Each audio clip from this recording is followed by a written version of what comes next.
Hello everybody, welcome back to Gotta Get Running. I'm Phil Hargis. It's good to see you all again. Marathon season is finally here. We're all getting really excited about it. I've got the Chicago Marathon coming up in a couple weeks. Just finished up a 20-miler up in Boston and an 18-miler last weekend, of which I ran a 10K, 6 miles over there in the Clarendon Day Festival. It worked great, but I'm really excited for the marathon. I mean, this is the best time of year. The weather is nice and cool.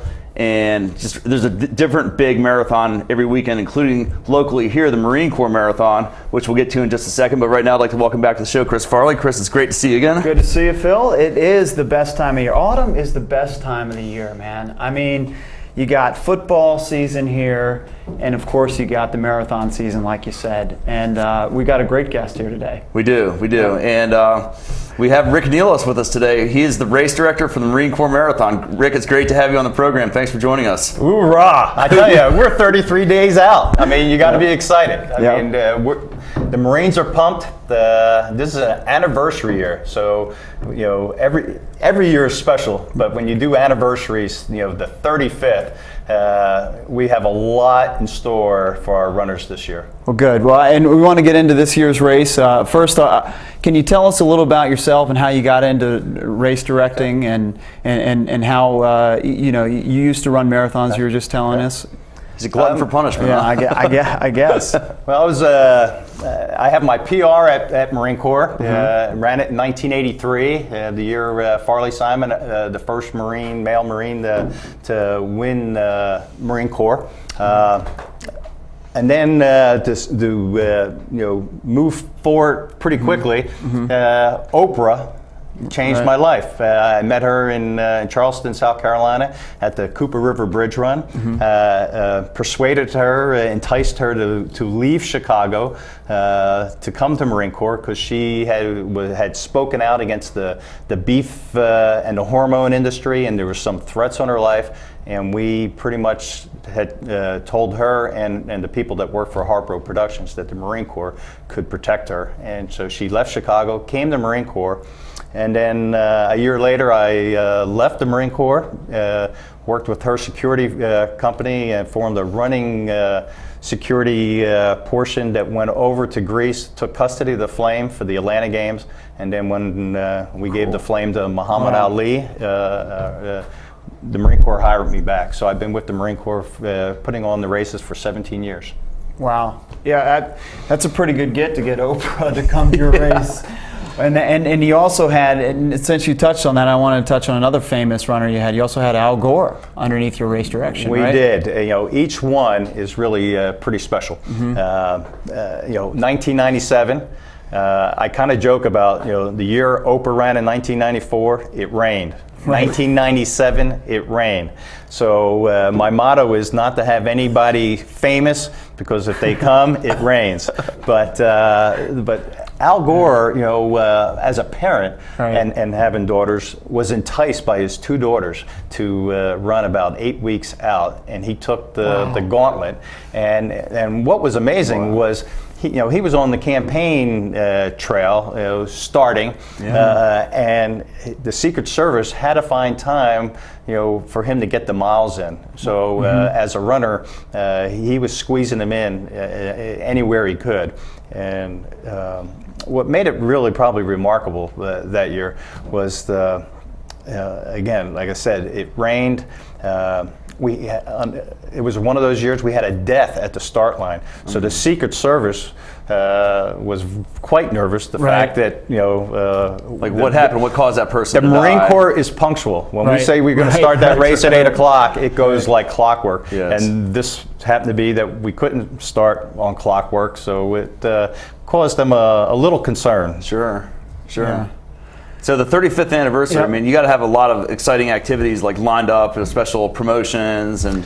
Well, one of the first things I think for our sport, and I'm kind of using a theme this year, history, traditions, and dreams. And what I mean by that is that it is our 35th anniversary, and you need to know the history of, how the Marine Corps started.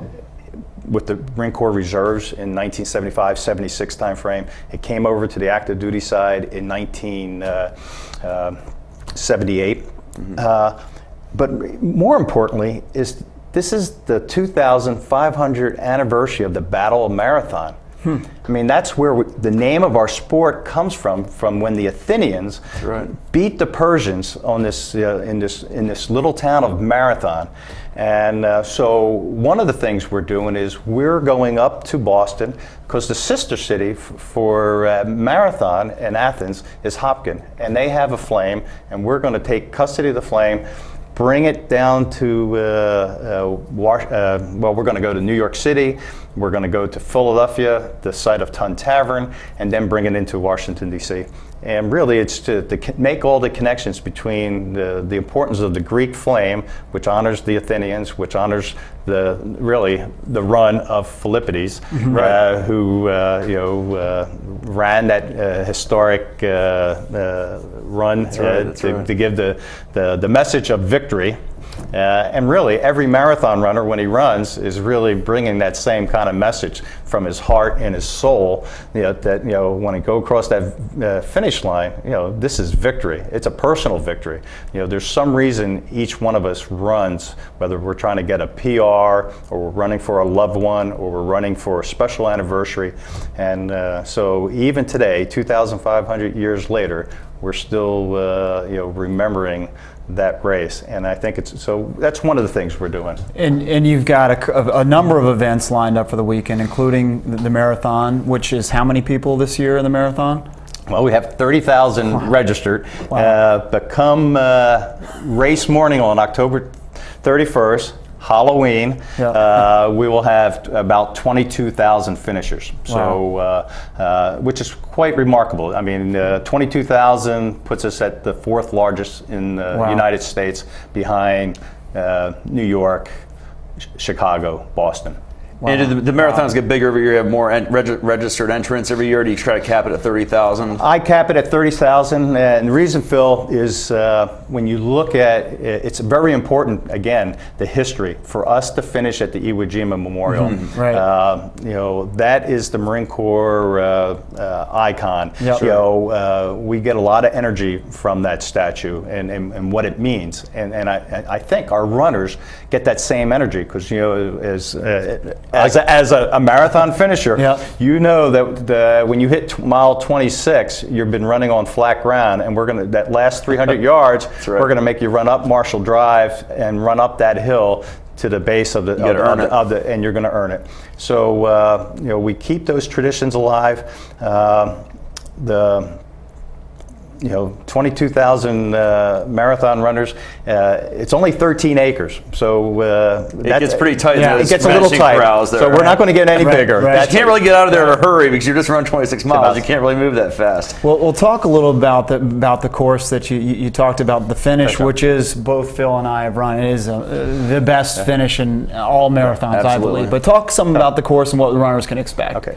Well, I think if you're a first timer, and there's 11,000 first timers this year.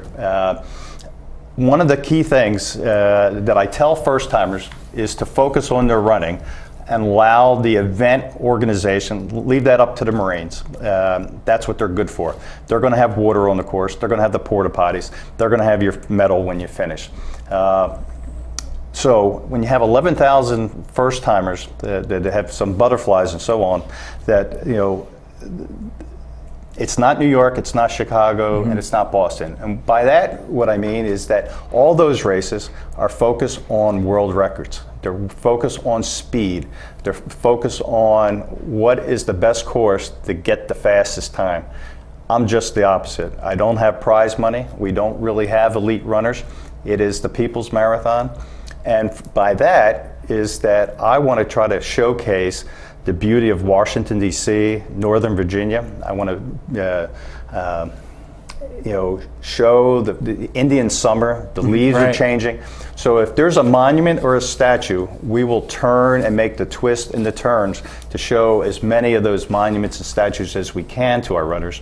And again, hopefully that, when they're out there running 26 miles, a lot of us keep our focus straight ahead, but a lot of our first timers are looking sideways. And as we all know, a lot of them are running with cell phones that have the camera phones, and they're capturing the moment. Because just like we talked about Oprah, Al Gore, a lot of our first timers will not stay in the sport, which is sad. Right. They're doing it one time, and they're really absorbing the whole memory and the experience. And so they'll stop when we have 30 bands on the entertaining on the course. They stop and listen, Yep. and where. You and me, Chris, maybe we just run by it. Right. Once in a while, I kind of joke when they're playing Inagata de Vida. I want to hear maybe one or two beats of the drum or something. That's a song back in the 70s. Show my age a little bit. Yeah, I had a nice cassette of that one. Well, you really have brought a lot of different new energy, and it's the same course this year as it was last year. That's correct? It is. It's really unique. As a race director for many years, I used to say that I change my course every year because there was always another monument to see. Mm-hmm. For years, the Marines, and we joked about that our permits would make us change our course because the Marines would come out and fill the potholes on race day. Mm-hmm. So we kind of joked about that's one way Washington, D.C. was getting their potholes because they would make me run down these streets. And it was pretty much for safety that we would go out and do these things in coal patch because we wanted the wheelchairs and so on to be absolutely safe. But nowadays, the district in Arlington does a much better job in providing a very safe venue for us. Yep, so you're through DC and then you get into Crystal City, which is a ton of energy in Crystal City. You guys have brought that to the race, which I think is amazing. Well, it's Crystal Run is Arlington has embraced the finishing the last in marathon running, we talk about it's the first 20 miles, we all can do. It's really that last 10K. Right. And that's when it gets tough. That's when you need some spectators. That's when you need really encouragement. And Crystal Run does that because at mile 22, 23, 24, it is electrifying with the music, the crowds, the energy, and that helps hopefully to get the runners out of Crystal City, and then you get energized again because you get to run by the Pentagon and the 9/11 Memorial, and then past Arlington Cemetery, and then the Marines are on a gauntlet bringing you in that last 300 yards. So I mean, it's just the last 10K is really action-packed. It is. I mean, and then the crowd support when you're coming down the home stretch there on your left-hand side. I mean, it's unreal for a runner to have to be able to run through that, like that narrow little gap towards the finish line there. It is incredible. And then the finishing crowd to get your medal from a Marine, like you said, is just a moment you'll never forget as a the stories that it's the American public have a certain image about what a U.S. Marine is. But as a runner, when you get to see them interact with them at the water points and the aid stations, and like you said, Phil, when you get that medal around your neck from a second lieutenant, and he says yes sir or no ma'am or good job, it's the politeness and really it's for some people to just realize what a fine individuals that the